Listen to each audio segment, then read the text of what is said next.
So we're going to start off with the Roquan Smith deal. The Chicago Bears, they trade him to the Baltimore Ravens in exchange for a second and a fifth round pick. What are your thoughts on this deal for both teams? I think, honestly, okay, so I like it obviously for the Ravens. Yes, they got the player, and they do need help on the front seven.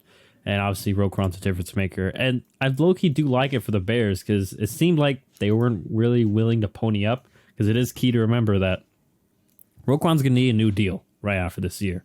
Right. So that's probably why there's only a second-round pick. So good for the Bears because they're probably, I think I saw too, even if the Ravens let him go, the best they're going to get compensatory pick-wise is a third-rounder. So the Bears kind of got a little bit more than their value in terms of that. So I think it's a fair deal for both sides. Like we know, the Bears aren't going to be in the window this year and not going to get a deal done with Roquan. And it seems like that whole relationship soured anyway if they wanted to make a deal.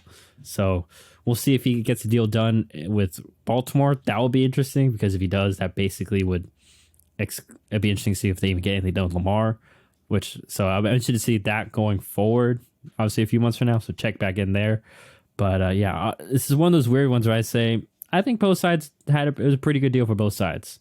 I don't know, but what about you? I think it's a good deal for both sides. I like it more for Chicago. They now have a ton of cap space going into next offseason. They now have good draft capital as well. And we're starting to see, we'll talk a little bit later about another move they made. We're starting to see that I think they're starting to believe more in Justin Fields and trying to build around him.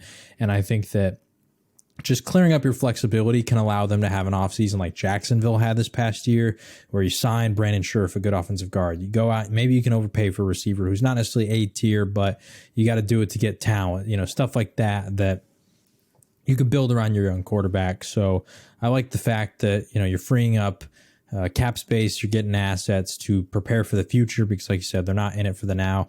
And for the Ravens, they are in it for the now, so I don't mind it. That being said, I think it might be a little bit of an overpay because you got to, compensate for the fact that they're going to have to pay Roquan a really fat contract too. And I feel like usually in those kind of deals, because of it, the price tag you got to pay for the player might be a little discounted because you also got to pay a ton of money.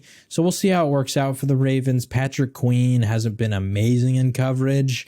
He's still a good player, but I think Roquan can kind of fill some of that gap there. And also the Ravens, they're just a team that, they love their linebackers. So I think it can help out with their defense because their defense has not been as good as it is sort of renowned for.